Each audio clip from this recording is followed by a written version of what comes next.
Alex Jones is out there. Is he funnier than us? By a lot. Shit. Welcome to Movie Pain Your Pleasure podcast, and this is our Christmas episode. Yay! Happy Hanukkah. Happy Hanukkah, Happy Kwanzaa, Merry Christmas, all the other holidays that... Boxing Day for Canada. We'll probably be watching Letterkenny Season 10. And to celebrate, we're wearing red for Christmas, and I am going to drink this little bottle of Maker's Mark. Isn't it cute? Isn't it pretty? It's got the... I almost don't want to open it because it's got this pretty wax on here, but I'm going to. It looks like nail polish. Well, it's... this may take a little doing. Okay, there it goes. So, my non-illustrious co-host is here with me, AJ Wall. So, while I'm opening my little bottle of whiskey that's so precious and cute, why don't you tell the audience what we're doing tonight? What? You're not illustrious? Twisted it. You twisted it. AJ Wall. Keep talking. I'm trying to get this lid off. So, Christmas movies are a thing. We've bitched so fucking much this month. So, that's what we're doing. We're talking about 15 of our favorite Christmas movies. I wish there was a good Hanukkah movie we could talk about. I was trying to think of Jewish movies, and all I could think of was The Possession and The Vigil, and those are horror movies. Of one Hanukkah movie, and it's absolutely terrible. Is it 8 Crazy Nights, the Adam Sandler one? Yes. Oh, that's not good. No, it's so offensive. Yeah. Okay, so we are going through a list of 15 of our favorite Christmas movies. Most of these we've watched together. Some I've watched on my own, some AJ has watched on his own, but these are ones that you can watch over the holiday season and into the rest of the year. So, salud, let's get started with our list. Our first one is Jingle All the Way, starring Arnold Schwarzenegger. And this is one that AJ made me watch not too long ago. I'd never seen it. Always when there's a lot of rushing in movies and a ticking clock, it makes me really anxious, even with stupid movies like this. So I put it off for a while, but I watched it and I actually thought it was really funny. I'm more of I like my Arnold Schwarzenegger as a Terminator set out to kill everybody. But this was funny, so while I take a drink, why don't you talk about what the movie's about? So... that's smooth. This was... God. So this was a great palate cleanser after we watched Saving Christmas for the review. Can I say something? Saving Christmas is the worst goddamn Christmas movie I've ever seen in my life. Listen to our podcast or watch our video about it. Our video and our podcast is really funny. And this movie is freaking bananas. You may just have to see it to believe it. So yeah, palate cleanser for Saving Christmas, which was the worst offensive Christmas movie I've ever seen. Also, support the algorithm god and follow and like and share and all that shit. Are you asking God to support the algorithm, like support the algorithm, I'm asking for them to God? Support the algorithm god. The algorithm god. Yeah, because we always forget that shit. And, yeah. Anyway, so, Saving Christmas was super over-the-top, like, commercialism. And so is this movie. But it's really fucking funny. Because it's just about Arnold Schwarzenegger as a dad trying to find this action figure toy based off this guy. It looks like an asshole version of Power Rangers. And he looks like John Cena as the Peacemaker. Kinda. And oh god, Booster. Anyway, and that's it. He's in a big city, and the toy is nowhere to be found because they didn't expect it to be a huge sell, I guess. It's also, but there was that thing in the 90s and kind of the early 2000s where it was the big hot toy of the season, like Furbies and Tickle Me Fucking Elmo. And when I was a little girl, Cabbage Patch dolls were the big thing. I didn't like dolls. So my parents, I always wanted like stuffed animals and books. People just running over cashiers to get a fucking Cabbage Patch doll. My grandmother, my maternal grandmother, got me a Cabbage Patch doll in Italy. And her birth certificate, I still have her. Her birth certificate is in Italian. That's cool. It is cool. And she kind of has dark olive skin, so... yeah, I have an Italian Cabbage Patch doll. Anyway, yeah, I don't know. It's just, it leans into like the worst parts of being commercialized at Christmas, I guess. Like, fuck everybody around you. stamp on people if you have to, commit crimes. It's funny. Go back and watch It it. is funny, It's and just Sinbad is in it. He's kind of his sort of antagonist, but also kind of friend. And he's kind of he's not a such an bad father, asshole. but he learns a lesson about family and what's really important. You know, is spending all hours at your job really important, or is it spending time with your Yeah, family? he kind of doesn't really actually make up for it, what he did. Like, he does, but it's entirely by accident.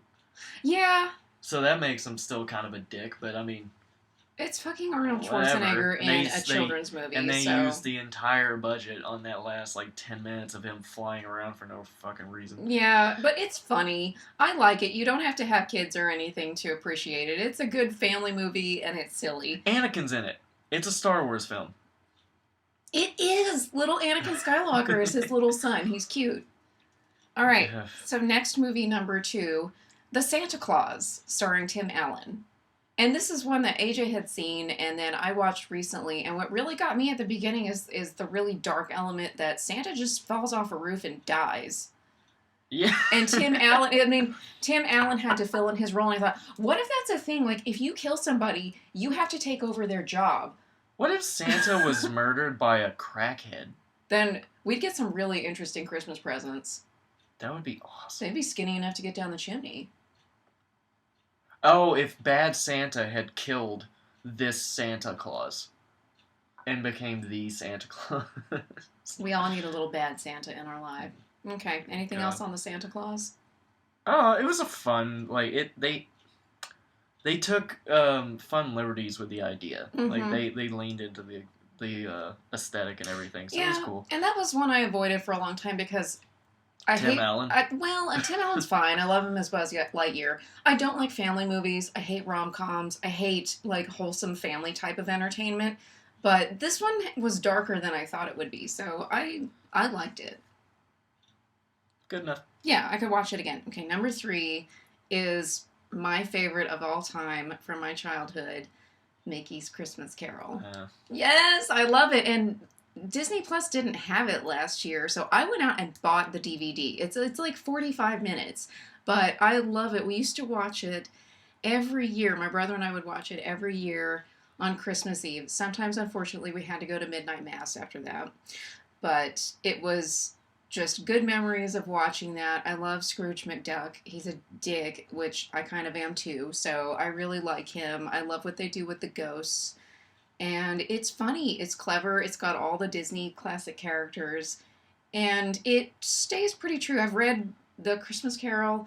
It's been a long time, but it stays true to the basic story. We've seen a lot of adaptations of the Scrooge story where, you know, the guy might be, well, we'll talk about one in a moment, but this one is pretty much the classic Scrooge story. I just realized I should have... Shout out to Audible if they want to sponsor us, but I should have, like, downloaded the Christmas Carol this month and listened to it. Mm-hmm. This isn't on our list, but this is just a little bonus one. The Jim Carrey Christmas Carol was pretty good. We watched it last year on Christmas, and last year was the first Christmas I'd ever spent entirely alone. So I was recovering from knee surgery. It was the middle of the pandemic, so I didn't want to go visit my parents or grandparents. AJ had gone off to see his dad for a night, and so I was alone. And then when he got back, he said, "We haven't watched any Christmas movies. This year is so shitty. Let's watch a Christmas movie." And this one had a lot of language that sounded like it was from the book. So this is another one that I think stays pretty true to the book. And Jim Carrey does a great job as Ebenezer Scrooge. Okay, so that's a bonus one. And since we're on Scrooge, number 4 is Scrooged with Bill Murray. Still haven't watched it. I know. I have the DVD. I need to make you watch it. And I was thinking, I watched this movie when I was probably a little too young for it to be appropriate, but my parents love Saturday Night Live. They married in 1975, the same year that the show started coming out, and they've watched it ever since, and they made me and my brother watch like everything related to Saturday Night Live. So whenever Scrooge was on, we would watch it. Bill Murray's funny. He's a corporate TV guy. That's the Scrooge character. His name is Frank Cross. And he gets visited by a Marley type of character. and he's very selfish. He's all into money. He treats his family like crap. He has an old girlfriend that he kind of treated like crap. And so it goes through the classic Scrooge story of the past, present, and the future. They show him doing cocaine because I feel like he would be on cocaine. No, but I'm gonna guess cocaine was involved with this movie. I'm not sure where to look. I'm looking at myself on there, but I think I'm supposed to be looking into the webcam. Okay. Okay, I'm looking into the webcam right now. Are my eyes directly? Yes. This is a weird break. That's weird. I'm trying to figure. I'll edit this out. I'm trying to figure out where to look, where it looks like I'm looking into the camera. You're supposed to look at the webcam. Okay. Am I looking into the screen right now? Okay. Probably. Am I making eye contact? Okay. I think. Okay, I'll edit this crap out. I'm gonna peer into your soul. Ah, all right. So, number 5, getting off of the Scrooge theme, is A Christmas Story, which I actually haven't watched. Everyone knows. It's funny. I actually haven't watched it in about 2 years because I've seen it so many times, and really these days there's only my favorite part in the whole movie is when he's got the little orphan Annie decoder ring, and he's really stressed out, and he's trying to get the code, and he finds out it's Ovaltine, crummy commercial, son of a bitch. And for some reason, the way he says that is so funny. That makes me laugh so hard. I brought back some Ovaltine from my trip to my mom's place. And you haven't shared it because... I forgot. Ovaltine is good. Anyway, I used to have Ovaltine when I was a kid. I also got a Red Ryder BB gun the year I saw that movie. Like, my dad, I think, put me on it. And it's like, oh, wouldn't that be a cool gift, huh? Wouldn't you like that? I think my brother had one, too. Which I totally enjoyed it, but... also, this is way off topic. Shout out to my mom for giving us a webcam. Yes, thank you for the webcam. The lighting is that's better. That's why it's so bright. It's weird. Sometimes early Christmas gifts can be a good thing. Yeah. So, number 6 is The Muppets Christmas Carol. That is a good one, and that's one I hadn't watched before. Sanctified. Best Christmas movie. No, okay, maybe not the best one, but it's my favorite Christmas Carol. Oh, okay. I'm reaching over for a coaster to put my drink on it. So, my favorite version of Christmas Carol is the Mickey Disney one. This one's twice as long, and you get way more characters. I don't care. It's my favorite one. Well, okay, why is it your favorite? I like it. I'm not disputing your point. Okay, it's curious. Also the one I grew up on, so that's not really fair. I have major nostalgia. I like that it's through the lens of Rizzo and Gonzo. Rizzo and Gonzo are always fun. I love Speaking that. of crackheads, they're the best. Me and my cousins used to quote Rizzo all the time. Like when I think it's the first ghost is taking Ebenezer out to a light, and it's supposed to take him to the past, and it's Rizzo just screaming underneath him or something like Rizzo that. is basically like a rat version of Tweak from South Park. True. And also, fucking Michael Caine's in it. Michael Caine is Ebenezer Scrooge. Michael Caine's the shit. Yeah, he's perfect. I think he's the only human in it. He's acting while all these dumb Muppets singing and shit. Yeah, anybody who can act with the Muppets is okay in my book. So that's a fun one. Except Tim Curry. Except Tim Curry. Tim Curry was disappointing in Muppet Treasure Island. He was so... I'm expecting a weirdly sexual song because it's Tim Curry. And he's Long John Silver. He's a pirate. Calm. And he's just very reserved. The most natural person. They saw his other work and hey, Tim, can you turn it down? Because this is... And he's like, it's kind of for kids. And then all that pent-up aggression got taken out in Fern Gully. I was about to say, we've seen Fern Gully with... if you haven't seen Fern Gully, at least look up the song Toxic Love on YouTube and just read the comments. Oh my god. That's Tim Curry at his most creepily Frankenfurter sexual. Anyway, we'll go off on a whole tangent if we let he's not good in Muppet Treasure Island. Michael Caine is great as Ebenezer Scrooge in A Muppet Christmas Carol. See, you guys are getting all these bonus... Kermit like shit. You're getting these extra bonus things. Well, I don't really like Kermit the Frog. You know what? Maybe because he reminds me of me because I have anxiety and I can be irritating to people. So, maybe I just hate Kermit because he's like a version of myself. Oh, that's all I can hear in my head right now. And isn't Piggy's his wife in it? Yeah. Right, and they've got frog and pig children. Yeah, and Because that works. You know what happens. Oh, it works. They get some frog legs for dinner. Oh, that's what happened to Tiny Tim's leg. I never thought of that. Yeah. Okay. Number 7 is the answer that smart-ass people always come up with when they say, what's your favorite Christmas movie? And that is Die Hard. Die Hard is an action movie that takes place on Christmas Eve, and it stars Bruce Willis and Alan Rickman. And I believe this was Alan Rickman's breakout movie role. He'd been a big theater actor, and this was either his first or one of his first, and he was in his 40s when... That's weird. Yeah. Like, I don't know how I would feel if my breakout role was being a terrorist. But he was so good. Hans Gruber. I guess it's better than... Well, he got to be Snape after that, so I guess it was... Wait, so his... I mean, there was a while between Die Hard and Harry Potter. But I'm just saying, like, it's some of your biggest roles that people know you. You're a terrorist, you're a 40-year-old bully that won't leave a kid alone whose parents died, and a guy who stole a man's daughter and put him in jail. Sweeney Todd. Oh, Sweeney Todd, yeah. I mean, Alan Rickman had a long and wonderful career. Cut too short. We are sad that he's gone. We wish Alan Rickman were still with us. I actually forgot that. Forgot. Sorry. That he died? Oh. Yeah. He is frowning down from heaven on us right now. Oh, and also he was the angel Metatron in Dogma. That's where I really first saw Alan Rickman and just fell in love with him. So number 8 is also a somewhat unconventional Christmas movie. One of my probably my second favorite movie of all time, and that's The Godfather. Oh. Now the entire movie, I had to fill out this list and make it an even 15. So I mean, can we technically say Annie? I was thinking Annie. I wanted to say Annie.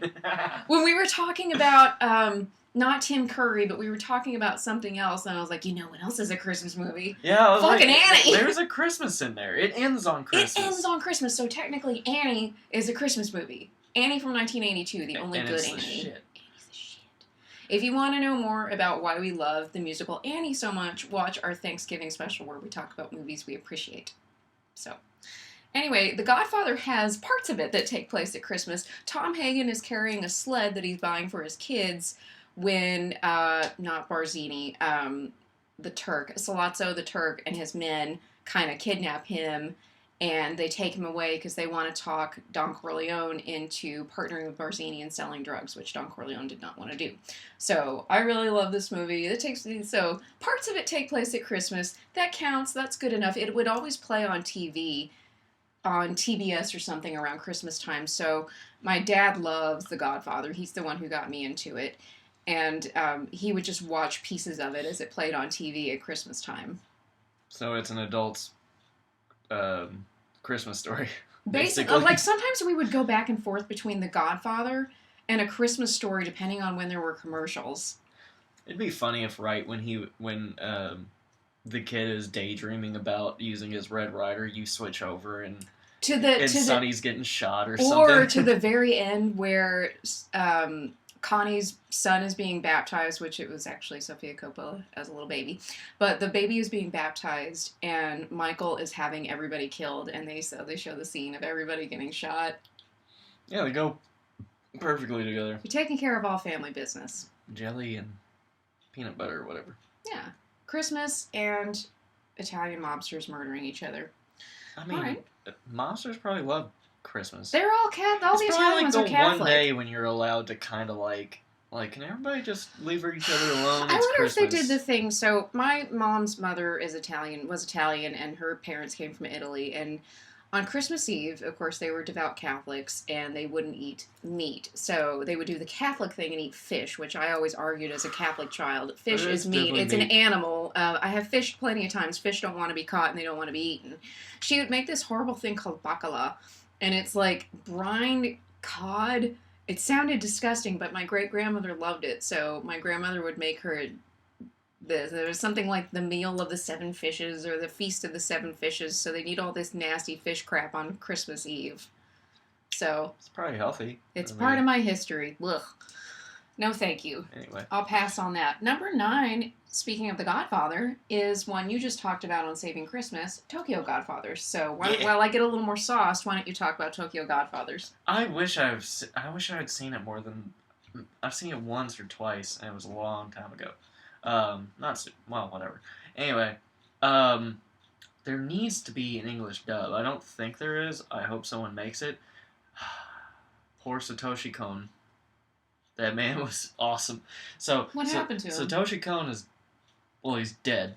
He was an anime director. He did Paprika, Perfect Blue, and there's a couple more I can't remember the name of right now. And he's really good at like creepy, mind-altering stuff. Like you'll not necessarily know what's really going on because the movies just confuse the shit out of you. Is Tokyo Godfathers as much of a mindfuck as Paprika and Perfect Blue? Well, it's interesting that that's the guy that decided to make a Christmas movie. So basically, the premise is a transgender woman, a homeless alcoholic, and a teenager who has run away from home are all together on like Christmas Eve, and they happen to find a baby like in a dumpster or something. I don't remember where they find the baby, but so they take the baby back to its home, and there's a bunch of like adventure and whatever and mistakes and all that shit. It's really fun, and it's really heartfelt, whatnot, heartwarming.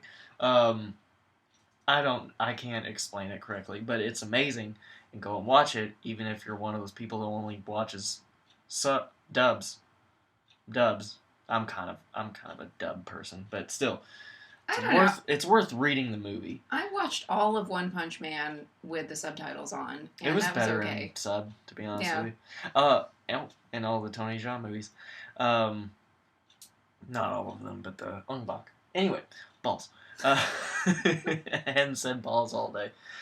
So yeah, Tokyo Godfathers is fucking awesome, and it's such a grungy subject matter, like these three homeless people with their like out of the ordinary problems and shit, and them arguing amongst each other, and they don't even really like each other at the beginning, and then yeah, it's yeah, and then they bond over this baby.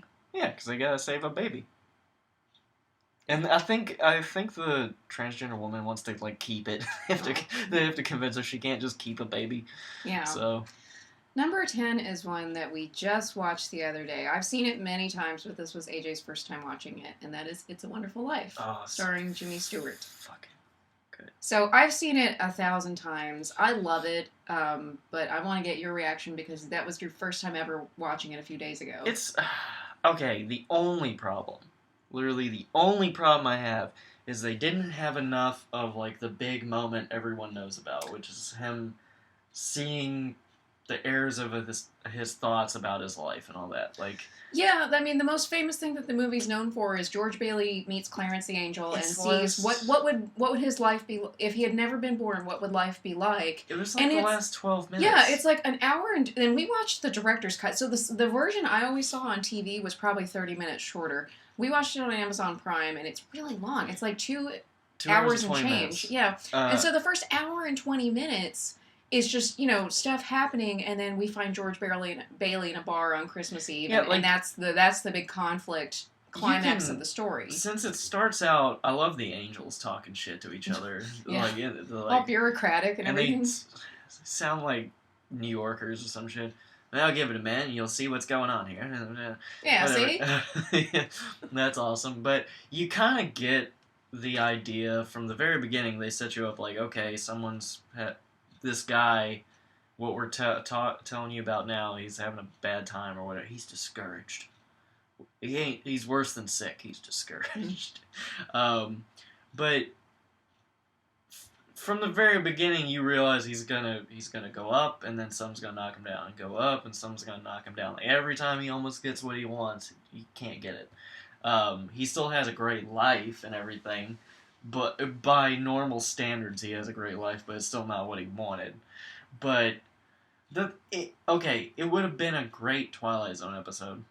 It does feel like a Twilight Zone episode because we all know that George Bailey is having his moment where he does it. But if this happened to you, you would also be questioning, like, no, this isn't right. My friend is right over here, and what's going on? And so it felt, also, it was in black and white. It looks very Twilight Zone-y, so it felt very Twilight Zone at the end, which I appreciate, because we like the old classic Twilight Zone shows. Also, it shouldn't matter to me, but just watch it in the original, black and white. Like, don't watch the color. There is a Technicolor version. I've avoided it. We specifically chose not to. I don't see the point. Like, it looks fine. It's part of the era. I want it to be just as it is. And here's another Annie tie-in. So Lionel Barrymore, who was either the grandfather or great-grandfather of Drew Barrymore, was a delightful villain as old mean Mr. Potter, and you had a thought about him. So, in every, like, comic book series, the main character has a villain who's basically the same person but opposite. So Venom, Spider-Man, like that. And I thought that this guy would be a great opposite for Daddy Warbucks. See how we brought Annie back into it? So Annie is really the glue that holds our multiverse together. Annie's riding in the same wheelchair as FDR. Yes! So, and they would probably hate each other. Like, FDR would try to be nice to Mr. Potter, but Mr. Potter would hate him. Like, Daddy Warbucks and, what's this dude's name? Mr. Potter? Mr. Potter. They would, like, sort of talk shit to each other at the local club or whatever. At the men's club where they smoke cigars and drink bourbon and stuff. Yeah, and while also making fun of the lesser people, probably. But also, I pointed out, Daddy Warbucks is a billionaire. Mr. Potter's probably only a millionaire. So that would always be a bee in his bonnet. He wouldn't like that. And I think that, like, they might riff on, on FDR until Potter takes it a step too far and Warbucks will have to stand up for his friend. And then maybe he's like, well, I'll get you in touch with him. And then because standing up is something that Mr. Potter cannot do. We could see Mr. Potter with his secretary pushing him, fighting FDR with his wife pushing him. And just, yeah, bare knuckle boxing. Bare knuckle boxing, FDR and Mr. Potter. Just. Mm-hmm. And push me forward, Lydia. Yeah. Eleanor. I don't know. I don't care. Eleanor Roosevelt. She's Lydia now. Eleanor Lydia Roosevelt. It was funny with Lydia. I don't know. Okay. Anyway, what fucking movie were we talking about? It's a Wonderful Life. Anyway. See, but we had to bring Annie back in because Annie's the best movie of all time. Yeah, great movie. Just as a movie, it's a little disappointing that the last piece is so little of the movie because I think it's only bothersome to me because I already sort of knew about it. Like, everybody's absorbed that into their life at it's just some in point. Like the canon of our pop culture collective knowledge. Osmosis. But the whole thing is awesome. It's funny. I'd never watched Jimmy Stewart, so this was awesome. Yeah, the acting was good. I just can't get it out of my head. I feel like young Nicolas Cage would have been like, this is him. Like, not looking like him. Like, you listen to him talk and the way he acts, Nicolas Cage would be different, but I feel like he would play it very similar. I could see him in those high-waisted pants that men wore in the 40s and a fedora. And just the way he talks, and it's kind of slow and drawn. Yeah. My point of contention with this movie is that Mary's horrible fate was that she was a librarian. I have a master's degree in library science and have worked as a librarian. Worst thing I've ever heard of. Not a public librarian, because, no. I worked at a hospital. I was a hospital librarian. But I was thinking, she probably had an education. She makes her own money. She didn't, ruin her body by having 4 kids. Maybe she found out she was gay. No shade to people who have 4 kids, but maybe, what's that have to do with it? I'm just saying, maybe she found out she was gay in the different life. Being a librarian doesn't make you gay. But he doesn't just say she's a librarian. He says she's an old maid. She's an old maid! But he's like 37, 38, something like that, whenever his big moment happens. Yeah. And she's a few years younger, because she was a younger sister of one of his classmates. I'm fairly sure. So she's only like 33 But to this was 36? the 1940s. My grandparents were about 20 and 21 when they got Still, married in 1949. Like 33 to 36, like that's not old maid status. That's just. It was in the 40s. Oh. Anyway, She looks better than all the other 30 somethings in her town. So anyway, that's some bullshit. I was listening to a podcast earlier today, so shout out to Garbage Podcast, where they do garbage movies and art movies, and they were talking about It's a Wonderful Life, and they said they think they were kind of clowning on that, like that was kind of a joke.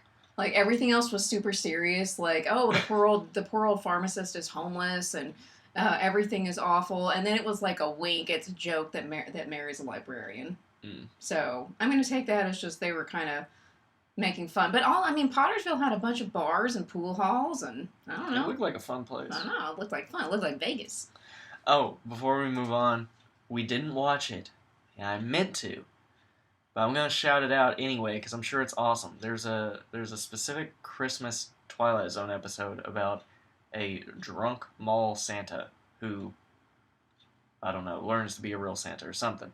I haven't. Maybe I saw part of it when I was younger. I was going to say, I don't think I've seen this. I meant to watch it before we did this, but go watch that because Twilight Zone episodes, every one of them is good. Every single one of them is 22 minutes of brilliance. One. Every single one. The old ones from the 60s. Son of a bitch. Yeah, not the newer ones from the 80s. Okay. I can write like that. I can't write a full fucking novel, but these people can write the most brilliant things for a 22-minute episode. So, anyway, number 11 is Bad Santa.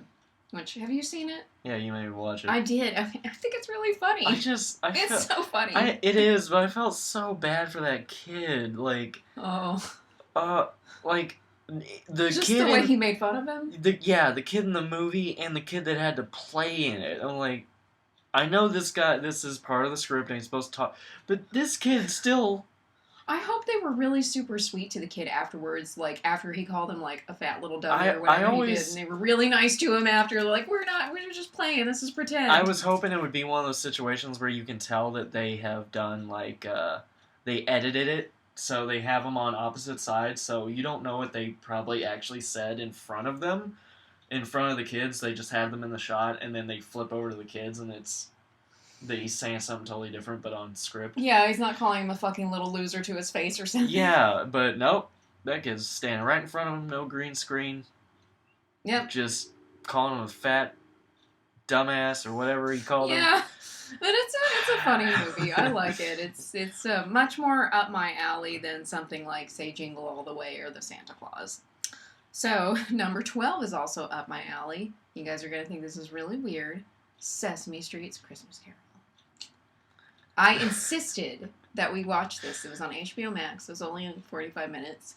And I insisted that we watch it because I love Sesame Street. Now, I grew up in kind of like the golden age of Sesame Street. I was a little kid in the early 80s. And that was when Sesame Street was very, like, grimy and ghetto for, like, the 1970s and 1980s style. Yeah. And there was, like, trash everywhere, and it was really shitty. Even when I watched, like, I watched it when I was a kid. I love trashy Sesame Street. I watched that stuff when I was a kid, and it was still sort of, like, not super clean, but it wasn't, like, back in the day. Back in the day, he made it look grungy on purpose. I know, like, you guys are broke. They specifically wanted it to reflect the space the kids watching it would live in. Yeah, it's like a stupid Queens or something. So yeah. Yeah, it looks like trash, but... It was good, and okay, Oscar the Grouch is our Scrooge character, and he's perfect. And what is interesting about him, as opposed to all the other Scrooge stories, is that he doesn't really change. No, he doesn't really asshole. He stays an asshole. He doesn't really have like a developmental arc or anything. He's just a dick the whole time, and it's so funny. I'm trying to remember what the kid gave him at the end. It was like he gave a kid a fucking smelly ass shoe. He was like, I'm filled with the spirit of giving. Here you go, kid.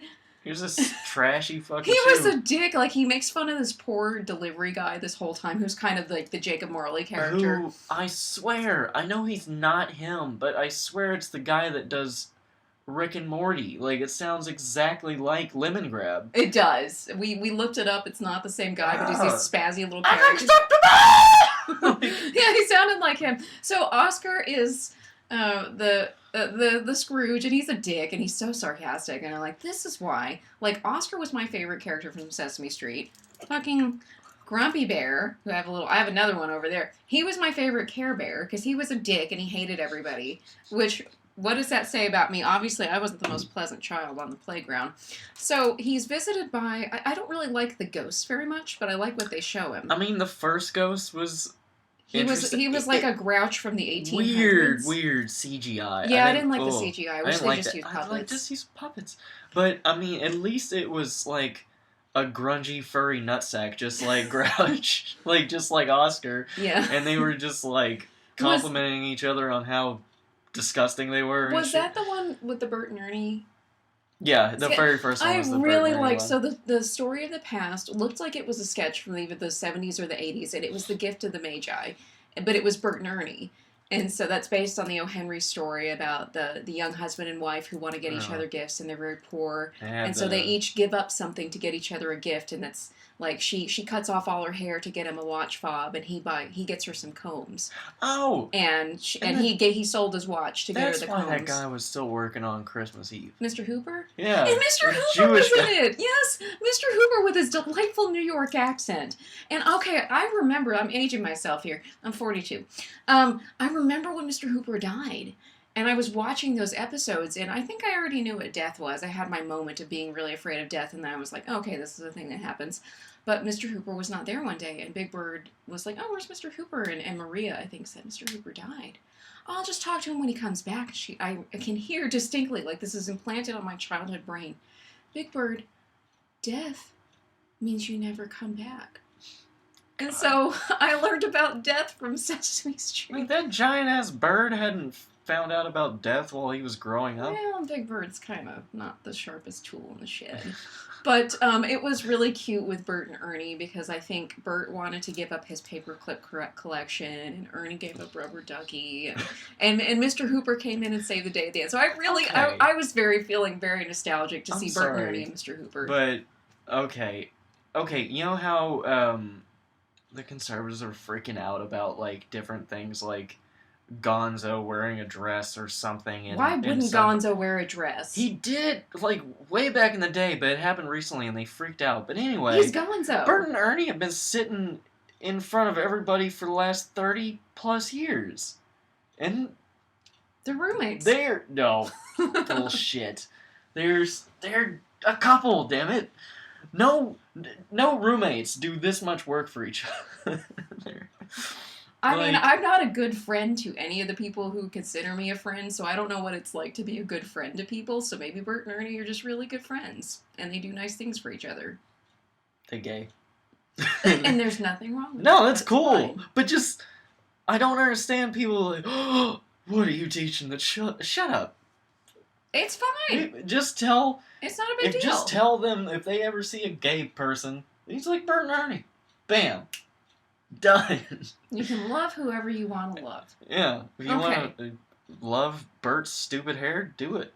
Bert would be a hard person to love, but also I am a hard person to love. Oh, also Bert and Ernie came from It's a Wonderful Life. I heard this disputed the other day that it didn't, but I like to tell myself that it did. There were two characters who were very good friends named Bert and Ernie. She said they were, Life. So they are. I'd heard that somewhere, but then I heard it somewhere else that they weren't. So I'm just going to say, I mean, come on. Why wouldn't they be from It's a Wonderful Life? There's a cab driver named Ernie and a cop named Bert, and they were best friends. Come on. It has to be. It has to be. I want it to be. That's the headcanon that Bert and Ernie, the Muppets, are Bert and Ernie from It's a Wonderful Life. Okay. Number 13, it was a delightful gem that we watched. Miracle on 34th Street from... This one was the one I was like, 1947. Oh my God. This might be my favorite, like, best-made Christmas movie ever. Okay, talk about it. I'm out of whiskey. There's some in here. A woman running a Christmas the Macy's Day Parade happens to... Oh, yeah, it's all about Macy's. I forgot. Product placement before product placement was product placement. Yeah, it's basically a movie about Macy's. Yeah. So the woman running the parade loses her Santa to alcoholism. So this random refined young Santa. He's He not wasn't young. He's not young, but he's so refined. I love him. A little just dapper British gentleman. Happens to be walking through town, correcting people on their Christmas things very nicely, and he's like, well, I'll fill in. And becomes the belle of the ball of Santas and takes over Santaing at Macy's and whatnot and decides to make it his personal vendetta of life to, like, teach this woman to enjoy Christmas and teach her child to make believe. Her child was played by a young Natalie Wood. Maureen O'Hara is the woman, and Natalie Wood is her daughter. She was fun. Yeah. That little girl was fun. Like, I've had students like that where you talk to them like... They're like, you can't bullshit a bullshitter sobbing him. How old are you? You're not 6. Yeah, it was very... And he was such a delight. He was so charming. He was played by Edmund Glenn, and he won an Academy Award for this role. I think this also got Best Picture. Deserved it. It was so... And it's not just about Christmas. It's also about... what could be elder abuse and mental health and all kinds of things. It gets serious. It actually makes you, like... I wanted so badly to believe in Santa Claus when I was watching this movie. Yeah, it actually makes you feel a little bit of that joy that dies when you're 18. Like... Oh, it took you a long time whenever for your joy to die? Whenever your Christmas joy. Like, you know how at some point... It hits a peak of Christmas, and then it starts to... it's like, Christmas, so I don't have to go to school. During this movie, it kind of brings you back up to almost child level. This is one I might have to watch every year at Christmas, because the acting is so good, the story's so good. I think we need to watch it every year He's so at Christmas. fun just to listen to him. I can let him talk all day. Yes, he's like... You could see him sitting by the fire reading Shakespeare or something. So that was so fun. Instead, he's Santa. He's Santa. He was so good. So good. I have not seen the remake with Richard Attenborough. I know it's not going to be... We should watch that, though. We should watch it. I don't think I'm going to like it I as hope much. they don't just use the same... Like, the way they validate him was clever. I also love the congressman... Not the congressman, but the head judge, who is an elected official, and he wants to... He's got this guy in his audience that's like his It's like his political advisor. Yeah, his press guy, basically. And he seems like a mobster, the way he's like, you want to be the one that tells all these kids that Santa is real, huh? Is that going to be you tomorrow? You going to go out there and tell them that Santa's real. But he kind of gives them shit from both ends. Yeah, and there are a lot of adult issues and things. Like as a child, I would probably have found this movie boring. But as an adult, I really like it, because you deal with working people and... politics and law and all this stuff, and so it was just I'd avoided it because I thought, this is a dumb kids movie. It's not. It's a really good, just classic movie. Yeah. So okay, getting down to the last two.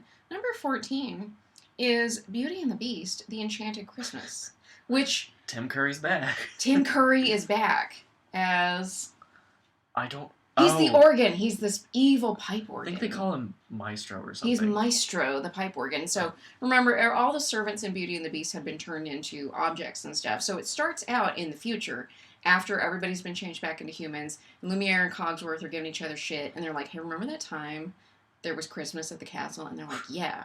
And then when we were watching it, I said, is this Jeepers Creepers 3? Because it's not a prequel. It's not a sequel. It's... in-betweequel. It's an in-betweequel. If you have not watched that trash fire of a movie, Jeepers Creepers 3, you would maybe understand this as Lion King 1.5. Like, that's the other Yeah, it takes metaphor. place while Belle is at the castle, but not at the end with the climax. Where it's actually kind of well stuck in there. Like, at least, okay, be honest, That's what she said? We haven't finished it, but we liked what I we like watched. what I see so far. But it's kind of in a perfect spot for it to still be in the continuity. Mm-hmm. And I love the idea that this fucked up pipe organ is like, I will feed his sadness. Yeah, so the pipe organ, he wants soul. He wants to remain a pipe organ. He does not want Belle to fall in love with the Beast and turn everybody back into humans. He wants to stay a pipe organ, so he plays all these goth, dark, sad tunes and keeps the Beast in a sad mood. yeah, it's so like Pavlovian though. I like it. Like it's a really good idea. And Tim Curry's good when he's playing a villain. Oh yeah, he's doing all of it. He's screaming. He's whispering sexually. Yeah, has he gotten like a weirdly sexual song yet? He sort of had a tune in there, and it was. It wasn't like. Toxic Love. It wasn't Toxic Love. No, nothing is Toxic Love. Toxic Love. I think you need to put a clip of that in the YouTube video. Lord. Yeah. But it's good. I don't know. Watch it if you think that like we watched some of the sequels of Disney movies, which are like notoriously not like The Little great, Mermaid 2 and Lion King 2. We've been watching them, and yeah, sometimes they're not good. No, there's a reason why they were straight to video. It's still fun. Okay, Aladdin 2 wasn't really that great. Aladdin 3 with his hot dad was good. Yeah. I don't say anything about his dad, but I really like the third one. His dad's a silver fox. I like the second one because I saw it when I was a kid, and it's whatever. It was the pilot for the show, basically. But yeah, this is one of the good sequels. It really is. It's a good Disney sequel. It has the animation isn't great, but that's fine. It's fine. It was for like straight to VHS, so yeah. Yeah, so it's an in-betweequel. It takes place sometime between Belle's captivity and when the Gaston and everybody storms the castle and they try to kill the beast. Immediately after the wolf attack. Okay, because that's when she's accepted her fate and she starts to kind of like him. He's still all over the place in his head because that's the beast. Yeah, he's still being a dick. But yeah. So. Okay. So last one, number 15, is Home Alone. Classic. I saw this movie when it was in the theaters, and I remember my family had gone to Oklahoma City to see my dad's sister and her family, and my cousins were at school, and I think my uncle was at work, so my aunt recommended that we go to the movies and watch that, and I remember her saying, "You will want to see it again." And we did. It was like, reminds me of the first time I saw Jurassic Park, how scary that was. And with Home Alone, it was just so funny the first time you watch it. Now that I watch it, I'm like, oh, really? Really? I have a lot of questions. We pitch meeting it, basically. Yeah, but it's still fun. It's still funny. The acting is good. It's like, it's hard to watch people get hit in the face with paint cans. But... Okay, I'll be honest. I like this. I know it's the exact same movie again, but I like both of them. Lost in New York, which also has Tim Curry. If I was going to say that, if we include them as a set, then that means Tim Curry is the actor that's on this list the most often. Yeah, because he's the in organ. 3? Well, we kind of talked about Muppet Treasure Island, which he was not very good in. Annie. So that's 4. Yeah.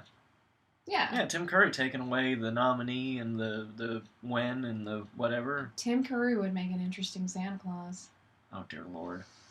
I don't know if we need that. He used to play Mr. French, which always seemed very Christmassy to me. Who's Mr. French? It's this show about a British butler in, like, New York or something. Wasn't it the remake of Mr. Belvedere? It was Mr. I Belvedere. don't know. It was a remake. Okay, Mr. Belvedere was a show in the 80s, which was based on a movie my grandmother made me watch called Sitting Pretty, which was made in, like, the 40s. And the guy's name was Mr. Belvedere. That's a lot of remaking and remaking. My grandma made me watch a lot of old movies, but they were good ones. Yeah. Anyway. That's it. I That's think our list. Home Alone might be one of the better, like, slapsticky type of films also. It is. It's fun. And I really do like the sequel, too, Lost in New York. It's good. Donald Trump is in it. Just very briefly.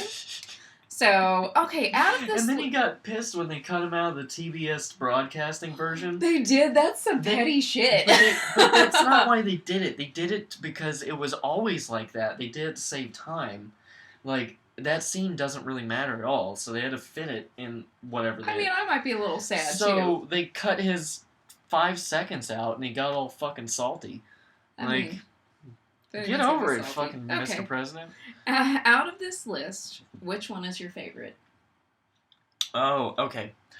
As far as just straight up Christmas movie, I'll say my runner-up is Tokyo Godfather, just so I can tell people to go out and watch it, because no one knows about it, and they need to.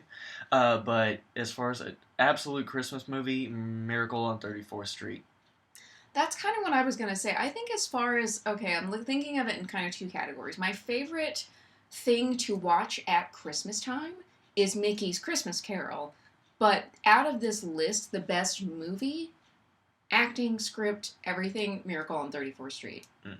Yeah. It's Like, a Wonderful Life is a close second. I But will Miracle always, on 34th Street is I so will good. always want to watch a Muppets Christmas Carol around Christmas, but it's not gonna be like one of the best movies. It's still a Muppet movie. Yeah. Which they do good, but yeah. Yeah, Muppet movies are always fun. Okay, so that's our list for Christmas. So whether you're watching this on Christmas Day or afterwards, enjoy the movies during the holiday season. You can follow us on YouTube, like and subscribe if you want to see more videos of us talking about movies we either love or hate, and see more videos of AJ yawning. I yawn so much. He when we do yawns it. in I don't every know. video, and I drink in every video. So follow us on, you can listen to our podcasts on Anchor, Spotify, and iTunes, and you can follow us on Instagram at Movie, Pain, or Pleasure Podcast. And we also stream our episodes live on Twitch. So yeah, do that. Definitely go to YouTube. We have more cataloged videos all the way back to the first one where we were still weird. Are we not still weird? Okay, we were awkward. Are we not still awkward? Balls and sack. I can just say that now, and I'll think about it. Perhaps in the beginning, I did. I don't know. But we're catching up on. We're close to 2,000 views total. So help us out. I don't know. Trying to think if there's anything we ever forget. I think that's it. Join our cult. Be my victim. Have a Merry Christmas and a Happy New Year and Happy Holidays. And what are you going to say? Just thought one. not one. Not preview, but like thoughts for the future. I don't know when we'll do this because New Year's is coming up, but we were thinking about jiu-jitsu. We did promise Nicolas Cage in the trailer. And we haven't done a dance movie. We haven't done really a martial arts movie in a while. Mm-hmm. So it's outside of Best of the Best, which we did a video on YouTube. Yeah. So thinking about jiu-jitsu. Let us know what you think, or maybe Fast and Furious 9. Fast 9 would be a good one. But yeah, comment and like and share and do all the things that make the algorithm god Cthulhu love us. Yes. That's it. All hail Cthulhu and a Merry I will Christmas give you to a broken thumb for. Okay. Bye.